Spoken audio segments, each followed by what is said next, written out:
أهلا بكم ببرنامج صبار. بسنة 422 قبل الميلاد كان الجيش الأثيني واقف على أعتاب معركة مصيرية، الجنود مرعوبين والصمت يخيم على الميدان وعيونهم معلقة بالسماء بانتظار إشارة. وفجأة شافوا طير غريب فوق رؤوسهم، طير ليلي بجناحين عريضين يحلق بدون صوت تقريبا. الكل صرخ باسم هذا الطير، وبلحظة تبدل الخوف إلى أمل والارتباك إلى حماسة. رفعوا سيوفهم وهجموا على أعدائهم وانتصروا بالمعركة. هذا اللي صار مو مجرد صدفة بالنسبة للأثينيين، لأن هذا الطير يعتبر دلالة على النصر وإشارة من الإلهة أثينا باعتبار هم بحمايته. منذ آلاف السنين أكو طير شافت بيه كل حضارة شيء مختلف، مرة رمز للحكمة، ومرة نذير شؤم، ومرة ملاك، ومرة شيطان. الغريب إنه أنت تعرف شكله لكن نادرا ما شفته بحياتك. شلون صار هذا الطير من كائن شبه خفي إلى أيقونة في الفن والدين والأسطورة وحتى الثقافة الشعبية؟ وإذا كان هذا الطير يخاف من الضوء، شلون ظل ظاهر بهذا الوضوح بخيالنا؟ عزيزي المشاهد، البومة. لا يا معود، مو أنت، أقصد طير البومة اللي راح نسولف عليه اليوم. قبل كل شيء خلينا نعترف إنه الناس سابقا ما عاد شغلوا عنه، بس يألفون قصص على أشياء تلفت انتباههم ويربطوها بأحداث وممارسات غريبة. كل حيوان يعبر عن شيء إلى دخل بحياة الإنسان، والبوم كان يعتبر حيوان طوطمي، لهذا التفت حول الكثير من الحكايات. بمعنى آخر، كل أشكال الحياة هي مادة خام لتصورات البشر وخيالهم الواسع. ويمكن لحد الآن الناس ما عندها شغل وعمل، وإلا أنت ايش عندك لحد الآن قاعد متابعني؟ لا أتشاقى وياك. منذ بداية الخليقة عاش طائر البوم واحتك بالإنسان، لدرجة أنه الإنسان استخدمه كرمزية يسقطها على معظم الظواهر الخارقة. يحمل هذا الطائر تناقض واضح، من ناحية أنه يعتبر أكثر الطيور وضوحا وانكشافا إنه، وأكثرها غموض بالمقابل. يبرز هذا في سؤال الناس عن البومة، معظمنا يقدر يرسمها على الورق، أما إذا سألته شو وقت آخر مرة شفت بها بومة راح يسكت وغالبا ما راح يتذكر. سبب هذا التناقض بعدم رؤيتنا لهذا الطير يعود إلى أنه هذا الطائر الضاري الخجول ينشط بالليل. لكن شنو اللي يفسر معرفتنا الكبيرة بشكل هذا الطائر رغم أنه إحنا ما شفناه إلا مرات قليلة ويمكن ولا مرة؟ أحد الأجوبة هو استخدامه كرمز منذ قديم الزمان. هاي المعرفة اجت من قوة الرموز الثقافية. اكتسب البوم صفة بشرية وأطلقت عليه بعض الحضارات أسماء مثل الطائر الحكيم والطائر ذو الرأس البشري، لأنه راسه ينطوي على شبه برأس الإنسان. ومثل ما نعرف أنه الإنسان اكتسب تسمية الإنسان العاقل، رغم أنه حكمة البوم ما تضاهي حكمة وذكاء الغراب والببغاء، لكن هاي الصفة اجت من شبهه برأس الإنسان.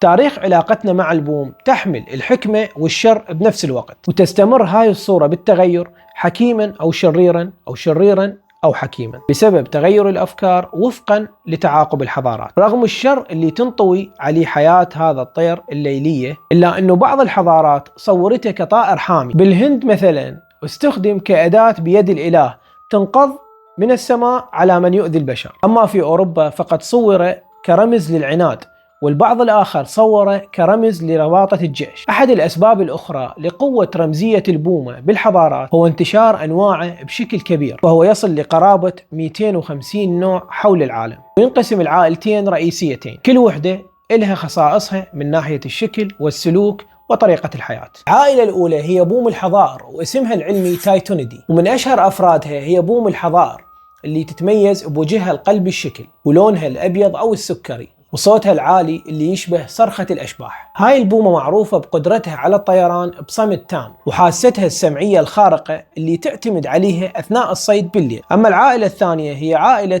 البوم الحقيقي أو النموذجي، واسمها العلمي ستريجيدي، وهي الأكبر وتشمل أنواع كثيرة من البوم حول العالم، مثل البوم الصياح اللي يكون صغير الحجم وصوته حاد ومزعج ويتخفى بسهولة بين الأشجار، والبوم الثلجي اللي يعيش بالمناطق القطبية ولونه أبيض ناصع وغالبا ما يطير بوضح النهار، وهذا يميزه عن باقي أنواع البوم. أيضا من ضمن هاي العائلة نلقى البوم الحفار اللي هو نوع نادر لأنه يعيش بجحور بدل الأشجار، وعنده مشية غريبة ويكون نشيط بالنهار، ويمتد وجوده بأمريكا الشمالية والجنوبية. ومن الأنواع المميزة جدا البوم الكبير الرمادي، واحد من أكبر أنواع البوم بالعالم. وجهه دائري وضخم ويعيش بالغابات الباردة، ويعتمد على التمويه والصيد بأجواء قاسية. وكل هاي الأنواع تعكس تنوع البوم وعددها الكبير المنتشر بكل القارات. تنوعت أشكاله بأحجام مختلفة، تبدأ بالبوم القزم اللي حجمه بقد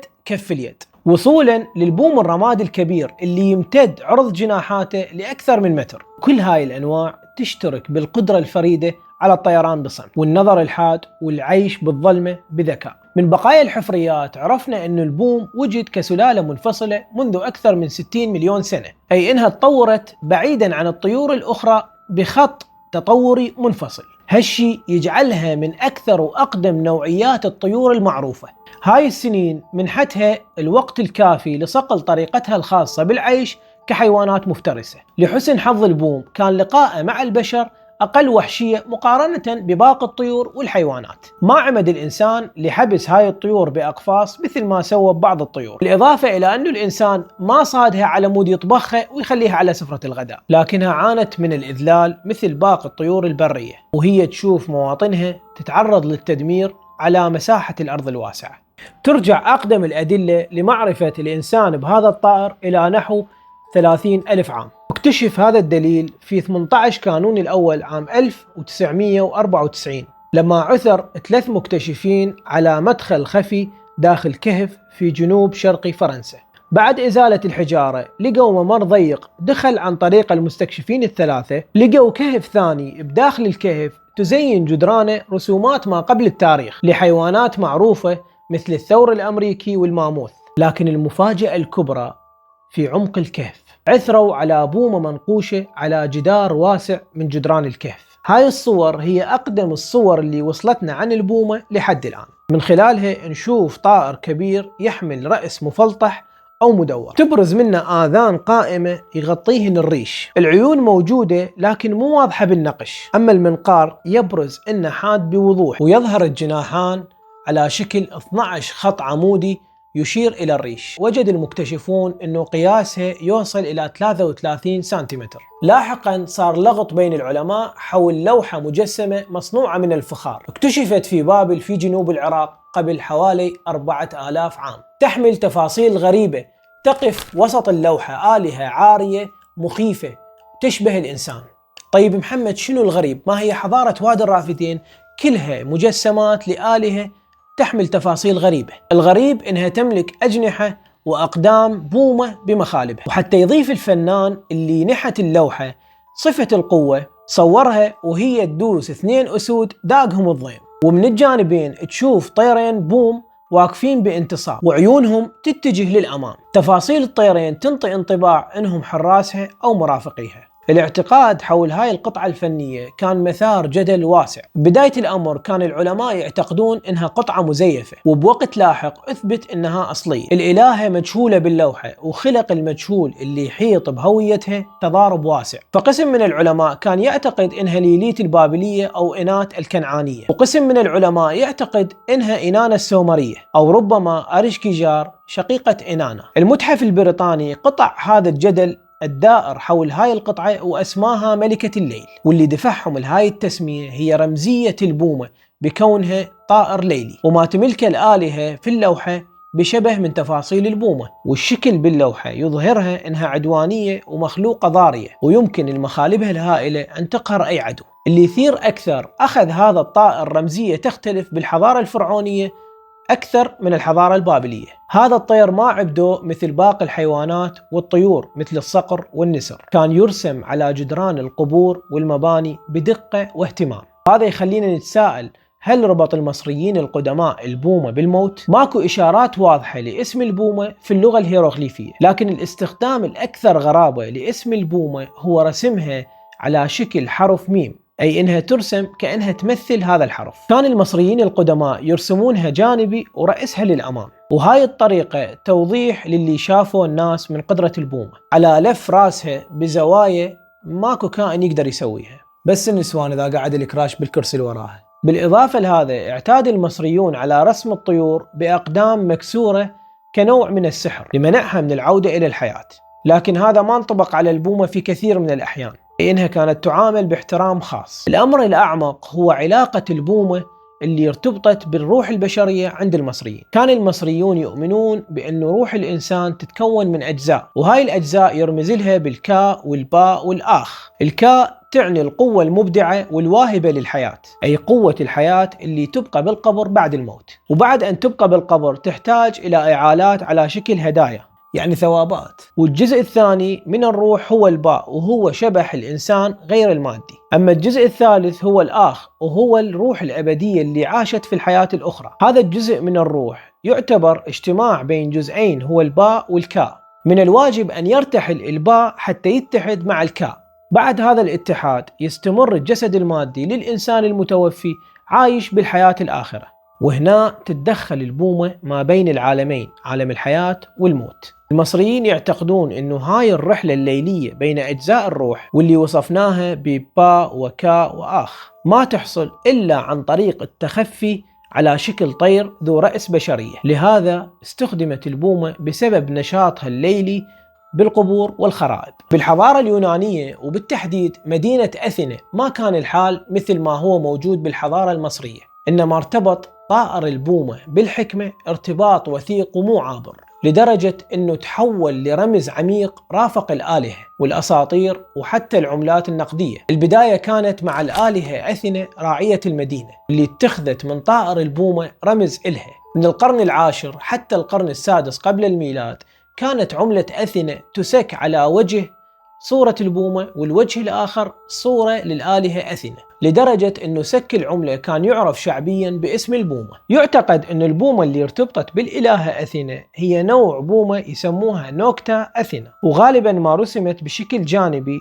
شبيهة للرسم المصري، لكنها أحيانا رسمت بجناحين مفرودين. هاي البومة ما كانت فقط على العملات بل وجدت على الأواني والفناجين. بس ليش اختاروا البومة بالتحديد؟ بعض النظريات تشير إلى أصول ما قبل التاريخ اللي تربط بين البوم وتماثيل الآلهة ذات العيون الواسعة بحضارة وادي الرافدين، ونظريات أخرى تشير إلى طيران البومة بكثرة بمحيط معبد البارثينون قد يكون السبب في هذا الربط. البومة ما كانت رمز للآلهة فقط، إنما صارت رمز للفال الحسن، مثل ما أشار إلها الكاتب المسرحي أرسطوفانيس في مسرحيته الدبابير. البوم الأثينية بشرى خير في المعركة، فلما أرسلت أثينا طيرها الليلي وحلق فرخ البومة عبر أسطول الجيش تصاعدت نذر آمال وبهجة جيوشنا. لذا بعون السماء قبل أن ينتهي النهار رفعنا أصواتنا بالنصر ولاحقنا فلول أعدائنا كلهم. بالكتاب المقدس تكررت الإشارات السلبية للبومة. بالعهد القديم يعتبروها من الطيور النجسة اللي ما يجوز أكلها مثل ما ورد في سفر التثنية، وأيضا انذكرت بسياقات مرتبطة بالخراب واللعنات كما ورد في سفر أشعياء، حيث تظهر البومة ساكن دائم لأرض خالية بعد الدمار. هالشيء ساهم بترسيخ ارتباطها بالموت والفناء. بالعصور اللي سبقت ظهور الطب العلمي استهلكت حيوانات عديدة على يد أطباء الدجل اللي نسبوا إلها قدرات علاجية خارقة. ما سلمت البومة من هاي الاعتقادات وتم اعتبارها كائن إلى قدرات علاجية. تم استخدام أجزاء من جسدها بعلاج مجموعة من الأمراض بمشهد يخلط الجهل بالخرافة. والله وطلعت البومة مظلوم أكثر من الحية. يصف الكاتب ديزموند موريس ذكر البومة بمشهد الساحرات في مسرحية ماكبث بالغباء الشكسبيري اللي ساهم بترسيخ أفكار سحرية عن البومة. لما نقرأ المسرحية نشوف الساحرات يذكرن أسماء المواد اللي يستخدمنها بالخلطة السحرية، من ضمنها جناح فرخ بومة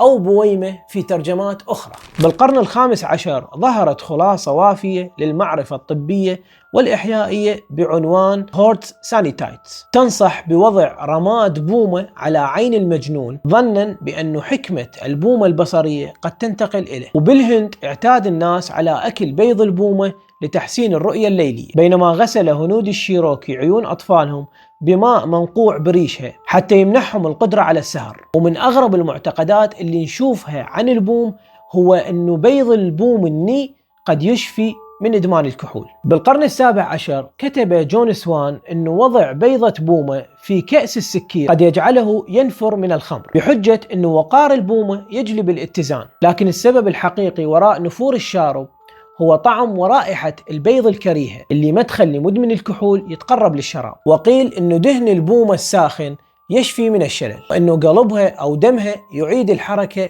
لوجه المشلول. أما أكثر الممارسات العلاجية الوحشية فكان قتل بومة وانتزاع قلبها ووضعه قرب صدر امرأة لانتزاع أسرارها.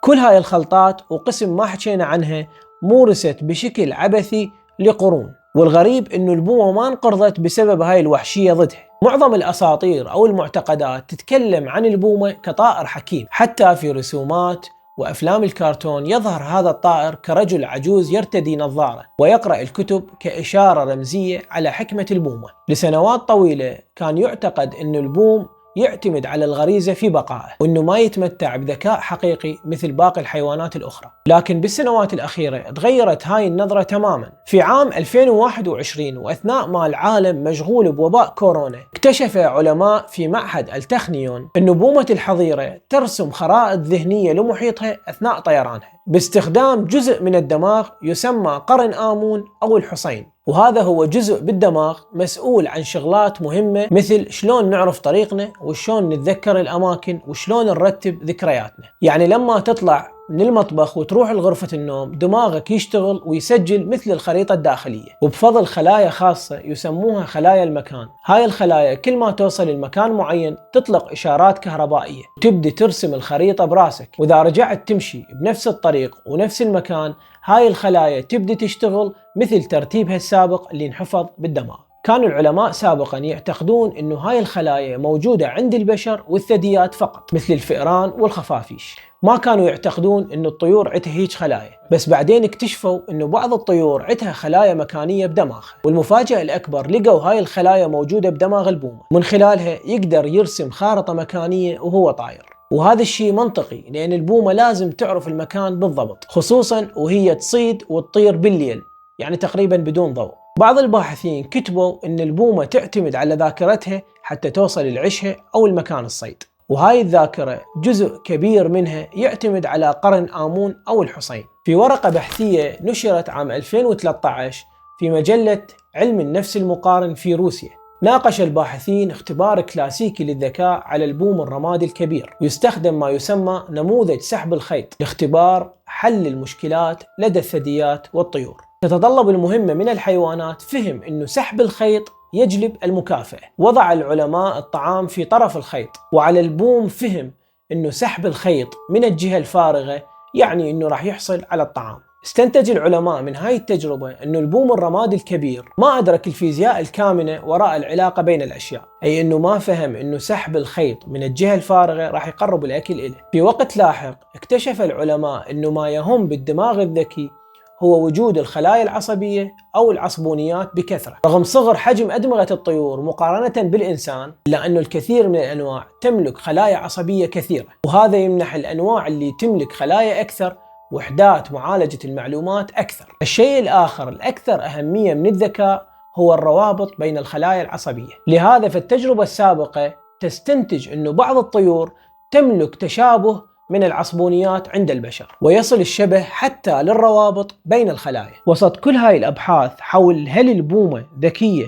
وحكيمة كما يشاع، يبرز تساؤل يقودنا لتفاصيل كثيرة. ليش البوم كائن ليلي وشلون يشوف بالليل؟ وهل فعلا هو ما يشوف بالنهار؟ حتى نجاوب على هذا السؤال لازم نتعمق أكثر بتفاصيل تشريحية للبوم، خصوصا تشريح العين وطريقة الرؤية عند هذا الطير. البوم طائر جارح والغالبية العظمى منه تنشط بالليل، إلا أنواع قليلة منه تكيفت مع الصيد بالنهار، مثل البوم الثلجي اللي يتواجد بالمناطق القطبية الباردة. بالعموم يتميز طائر البوم بعيون ثاقبة وقوة سمع رائعة وصورة مميزة تقدر تتعرف عليها بكل سهولة. بمعنى آخر، إذا شفت طائر برأس دائري ومنقار معكوف وعيون كبيرة ثابتة وطيران هادئ بدون إصدار صوت، معنى هذا أنه أنت شفت بوم مو أي طير ثاني. أول تفصيلة بها غرابة هي العيون، فالبوم يملك عيون كبيرة تلفت النظر بالنسبة لحجم جسمه، وزن عيون البوم عند بعض الأنواع نفس وزن عيون الإنسان بسبب التكيفات مع الطبيعة، ولكونها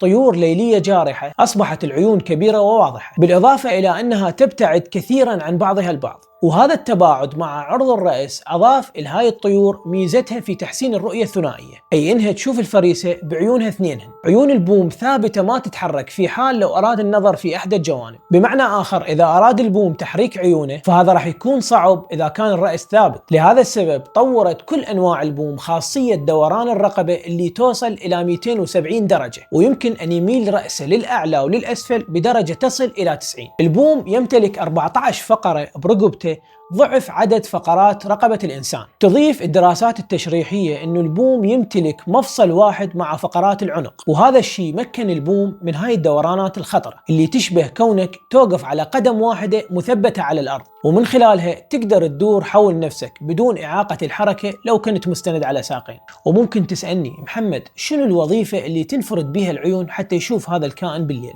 السر الأول يكمن في عيون البومة نفسها. عيونها كبيرة جدا مقارنة بحجم رأسها. هاي العيون الكبيرة تسمح بمرور كمية هائلة من الضوء حتى لو كان الضوء خافت جدا مثل ضوء القمر أو مصباح صغير. تخيل إنه أنت بغرفة ظلمة وأكو مصدر ضوء خفيف جاي من جوا الباب، يمكن عيونك ما راح تشوف شيء، لكن لو كان عندك كاميرا احترافية قادرة على التقاط هذا النور الخافت وتعكسه على المكان اللي هي بيه، راح تبدأ بإظهار الأشياء بالصورة. مثلها عيون البوم اللي راح تقدر تلتقط أصغر مصدر ضوء حتى من خلاله تشوف بالظلام. يساعد بهاي الرؤية الخلايا الحساسة للضوء داخل العيون. هناك ملايين الخلايا اللي مهمتها التقاط الضوء، والبوم يملك عدد هائل من هاي الخلايا اللي تسمى العصيات مقارنة بالبشر، بما معناه انه البوم يقدر يستخدم اضعف خيوط الضوء حتى يشوفه بوضوح. بالاضافة لهاي الخلايا اكو سبب اخر يساعد على هاي الرؤية. السبب يقول انه عيون البوم مو مستديرة مثل عيوننا، انما هي انبوبية الشكل تشبه الانبوب او المخروط الطويل. بالمختصر عيون البوم تشبه العدسة، او مثل ما يسميها الشعب الزوم. هذا الزوم بفتحة عدسة مهمتها تنفتح لو كان الضوء قليل حتى تستقبل أقل ضوء وتخلق منه إضاءة. أما إذا كان الضوء عالي تغلق الفتحة حتى تسمح بمرور ضوء قليل، وهيك راح تكون الرؤية واضحة بالنهار. شكل عيون البوم الأنبوبي يساعدها بمعالجة كمية الضوء الداخل اللي تحتاجه للرؤية. من خلال هذا الشكل صارت العين متخصصة بجمع الضوء والتركيز على صورة واضحة حتى بالإضاءة الضعيفة. تمتلك البومة 3 جفون بكل عين، الكل جفن منها وظيفة محددة وحيوية تساعدها بالحفاظ على صحة عينها وقدرتها الفائقة على الرؤية. الجفن العلوي يغلق العين لما تكون البومة نايمة حتى يمنح العين الحماية والراحة من الضوء الخارجي أو أي مؤثرات خارجية. أما الجفن السفلي اللي يتحرك صعودا لما تغمض البومة عيونها أثناء اليقظة، وهو هذا الجفن نفسه اللي يعمل كفتحة عدسة لتقليل الضوء الداخل للعين حتى يحسن من الرؤية النهارية. أما الجفن الثالث اللي يعرف باسم الغشاء الرمشي أو الغشاء الراف، هذا الجفن هو عبارة عن طبقة شفافة أو شبه شفافة تتحرك أفقيا من الداخل للخارج عبر العين بدلا من الأعلى للأسفل. وظيفة هذا الجفن الثالث هي تنظيف العين باستمرار وحمايتها من الغبار والحطام مع إبقاء الرؤية واضحة. هذا الجفن يشبه ماسحة زجاج السيارات، بس جفن البوم يشتغل بدون أن يحجب الرؤية تماما، مما يسمح للبومة بمراقبة محيطها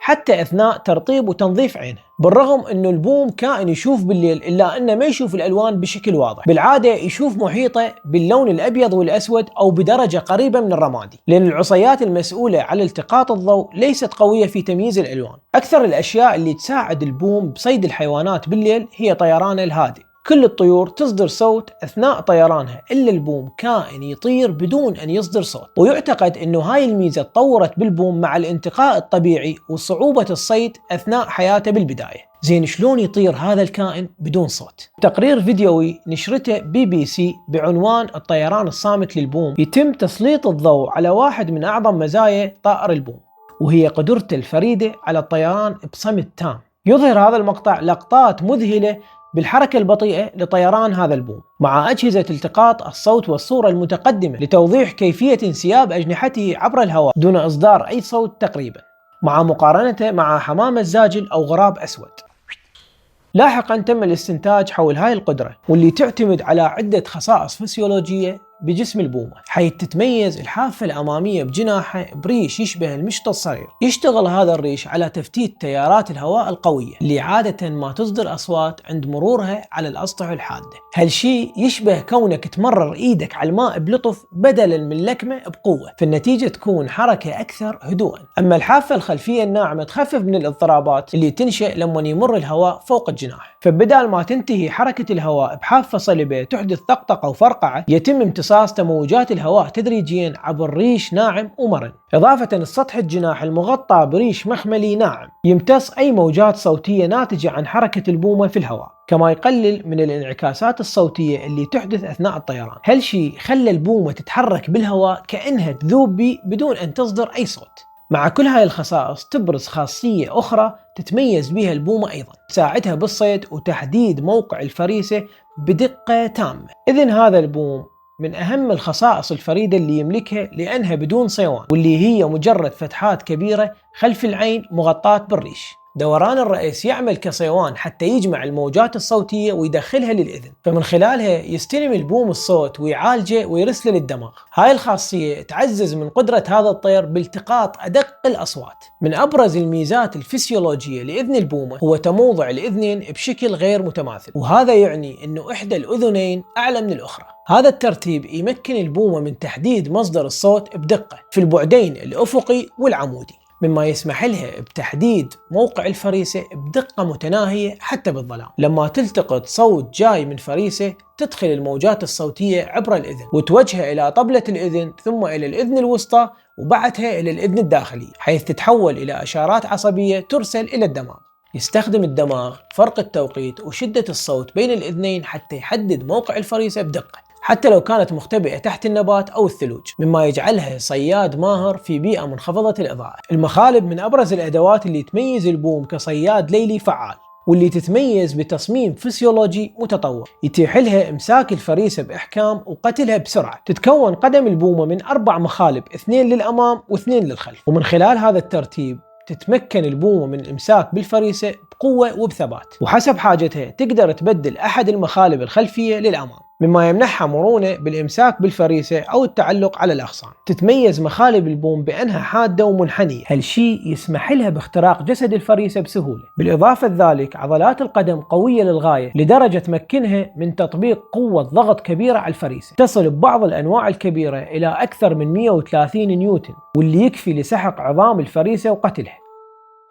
من آلاف السنين والبومة تراقب الإنسان من بعيد، من فوق أسطح المعابد ومن ظلال الغابات القديمة. تحولت البومة في الثقافة البشرية إلى رمز معقد ويحمل الكثير من التناقضات، مرة رمز للآلهة عند السومريين، ومرة رمز للحكمة عند الإغريق، وعلامة للشؤم والخراب بالأساطير الأوروبية، وطائر يستخدم في طقوس السحر في القرون الوسطى. ما كانت هاي الطيور مجرد خرافات تتردد بالقصص، بل كانت تدفع ثمن هاي الرمزية. كان الإنسان يطاردها ويستنزفها بوصفات العلاج الشعبي والسحري، ومع هذا وقفت البومة صامدة وما انقرضت. والله عم زين وما انتحرت، بقت تطير بصمت في سماوات الليل وكأنها تحفظ تاريخ البشر من بعيد. بالأدب أخذت البومة مكانة خاصة، ظهرت بالقصائد رمز للتأمل والخوف والغموض. كتب عنها شكسبير في يوليوس قيصر كناقوس للموت، واستخدمها صادق هداية كرمزية للموت باسم روايته البومة العمياء. كانت البومة ثيمة أدبية ولا زالت تمثل الصمت الثقيل والحكمة الحزينة والرؤية الثاقبة لما وراء الظاهر. أما بالفن لم يبتعد الفنانون بافتتانهم بهذا الطائر. رسمها الإغريق على العملات والأواني، وصورها فنانو العصور الوسطى إلى جانب مشاهد الموت والفناء. وبالعصر الحديث أصبح شكل البومة مصدر إلهام للنحاتين والرسامين اللي سعوا لالتقاط ذاك التوازن الغريب بين الجمال والرعب، وبين اللطف والقسوة اللي تتجسد به. كما يذكر الكاتب ديزموند موريس في كتابه البومة التاريخ الطبيعي والثقافة، البومة مو مجرد طائر، بل رمز يعيش على حدود عالمين، عالم النور وعالم الظلام. هي مزيج حي من التناقضات اللي تعيش داخل الإنسان نفسه. لما نركز بعيون البومة بليلة مقبرة ما نشوفها مجرد طير، إنما نشوف انعكاس الكل شيء عرفناه عن الخوف وعن الحكمة وعن طبيعتنا البشرية الغامضة. البومة كائن صمم ليبقى، صممه حتى يذكرنا بأحلك الليالي. لازم نشترك بالقناة ونفعل زر الجرس ونشارك الحلقة مع أصدقائنا.